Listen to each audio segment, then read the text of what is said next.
very special guest in studio, a South African that shows you don't need to be in government, you don't need to be in business to make a deep impact in South African society. Kumi Naidoo, the former executive director at Greenpeace, the former executive director of Amnesty International, in many cases the first person from the global south to hold these very, very important positions in civil society, pushing governments, pushing businesses to work and operate in the best interest of all people who inhabit this planet, but particularly the most vulnerable. Kumi Naidoo, activist, clip hoyer, but at the same time, a very important role in not only South African public and political life, but also around the world, in Cape Town for the next few days to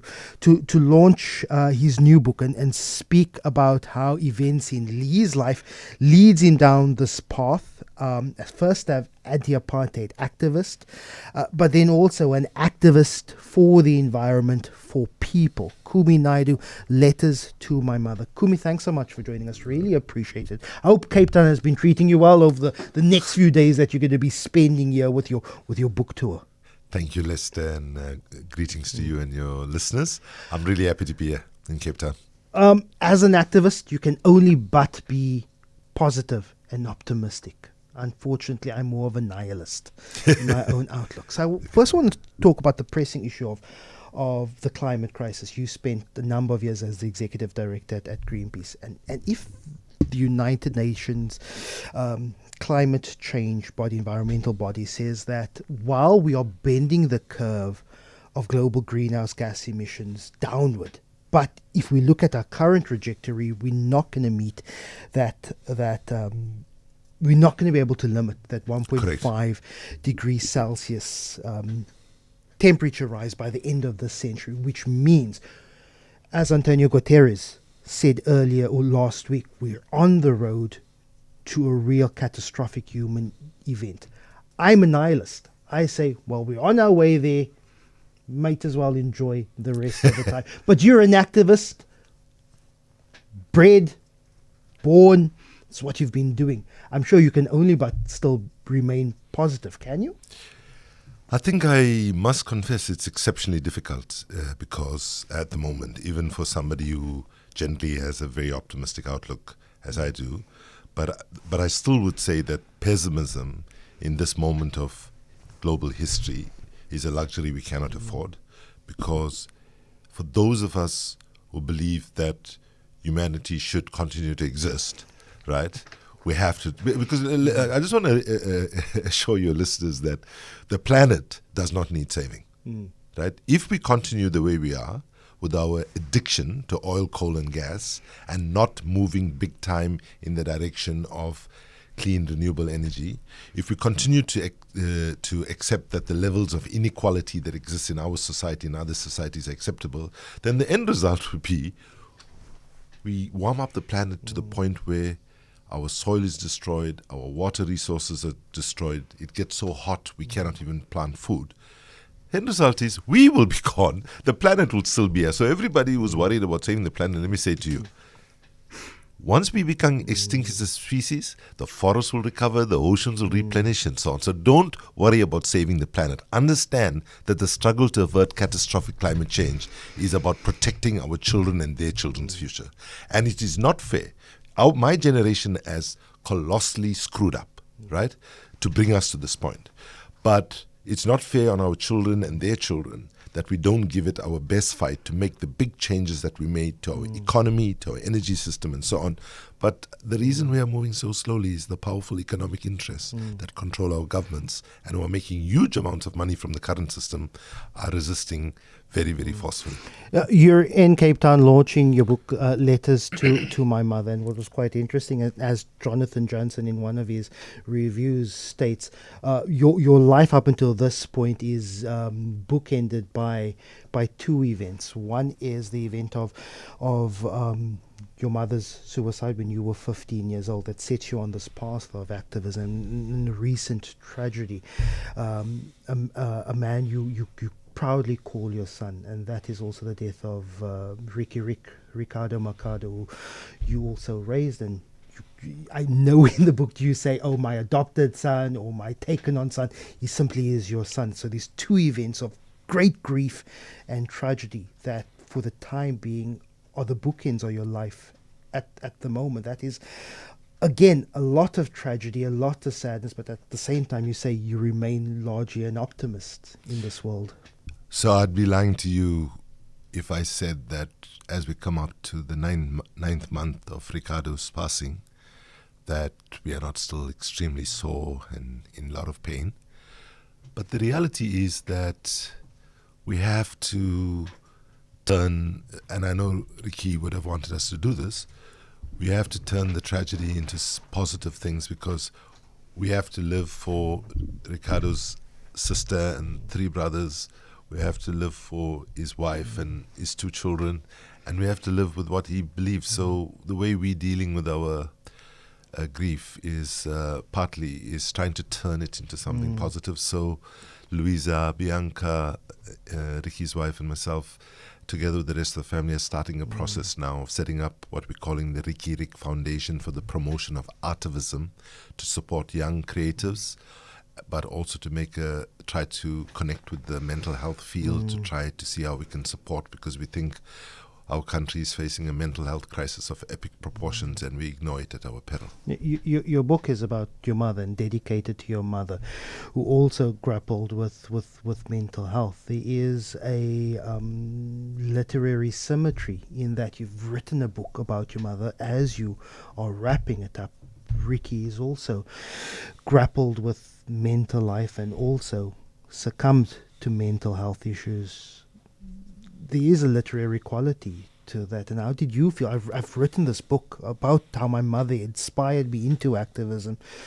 She took her own life, and then someone who I love deeply, as I'm wrapping up this book, also then, grapples with mental health.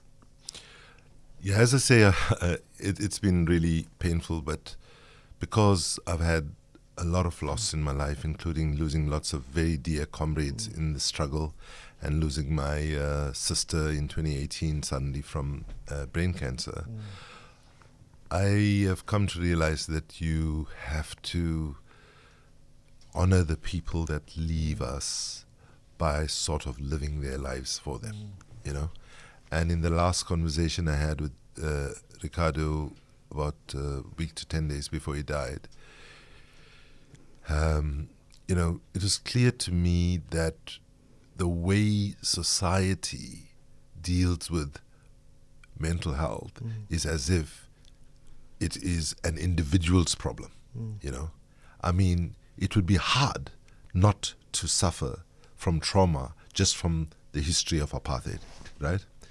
And now we are suffering from desperate trauma as we see our government in all its formations in the political class generally unable to stop the corruption, stop the stealing and so on. And that's traumatizing a lot of people, right? And so in this context, if I take my last conversation with him, there was nothing that was troubling him that he articulated to me at that point. Of course, I'm sure there were in the private space. He was, he spent about half an hour in a 90-minute conversation talking about young people that he was mentoring that were losing their lives in violent incidents, in car accidents, and it kind of drained him. He was being put under pressure to be a role model, and he was a very brutally honest and decent human being. And he said, how do I be a role model when I've reached this level of wealth? And how do I, when I know most people in the country won't have it? And he was kind of, weighed down by that. So I think I'm not a specialist in mental health, I must confess. I'm trying to learn a lot on it. But I don't think we can disassociate what's happening in the broader society and the sort of tragedies in the broader society and how it impacts on our personal life. Obviously, personal issues exacerbate things often, but it's a very difficult painful field, but we can't dodge it anymore. We have to address it. And I think our country as a whole needs sort of mass trauma counseling if we're going to get out of the mess we're in. We are walking, talking, living, breathing post-traumatic stress disorder ward in South Africa. We cannot deny that. Absolutely. Everything we do, we say, I reflect on a radio show is based on my experience and the experience of my parents and my grandparents. You respond to yours, even if someone else who may have a different opinion comes with that baggage. We all have the baggage, and we haven't addressed it at all. But we allow our kids to express themselves professionally, artistically, and to their own merits. But how do you counsel someone like Ricky, who was very conscious in his music, but he was part of a broader industry where consumption and commercial, let's not hip hop in South Africa and elsewhere, is a ode. Well, we could talk about conscious hip hop, of course, but generally a ode to commercialization of consumption.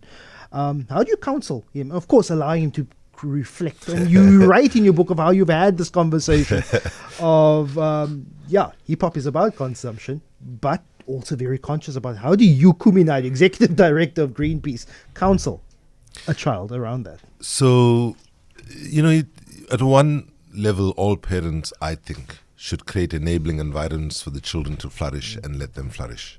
And, and by flourish, I don't mean getting rich. I mean exploring the artistic, the creative, the full selves, right? And that's what Ricky's mum and I did largely. And in fact, most people didn't know that there was any relationship. Even most people were shocked that his mum was his mum, because Louisa is an activist in her own right. She was the executive director of Oxfam South Africa when this happened. She was the deputy CEO of the Constitutional Assembly and so on. Partly we wanted to just, but in the conversation that I had with him, I used to only tell him one thing. I said, Ricardo, you won't always be successful, so please make sure you're saving, you're not being excessive and so on. But I wasn't I was never like on his case all the time. But what in reality we didn't know, that his values that were very, very strong, right? Because we were sitting at his memorial service organized by the music industry in the country at Wanderers Stadium in Joburg. And speaker after speaker refers to him as a philanthropist, right? And we thinking, because, we are older, we got a traditional notion of philanthropists, foundation, making grants, blah, blah, blah. And, the stories they told about how he helped them. And so what he did was he lifted up more than 100 individual artists over the period of time.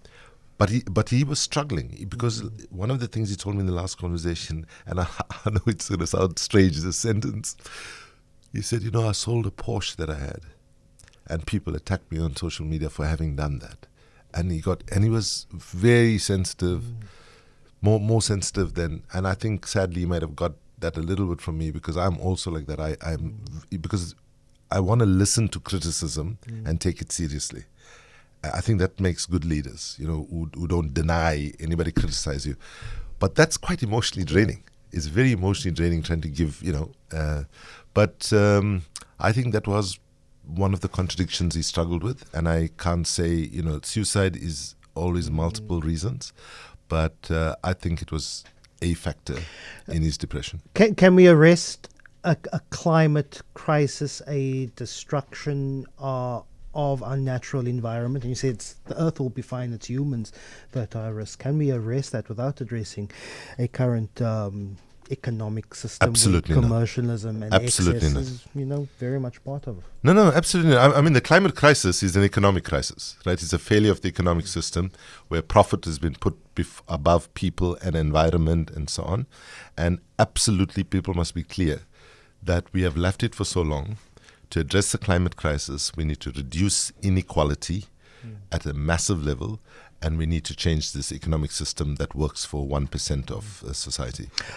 Last night you were at a birth house in Mowbray. Tonight you are going to be at the book lounge talking about your book, Letters to My Mother, but also on Saturday between 3 and 5, you're going to be at Alliance Francais in Portland. You say there's a very close connection between you and Mitchell's Plain Portland's.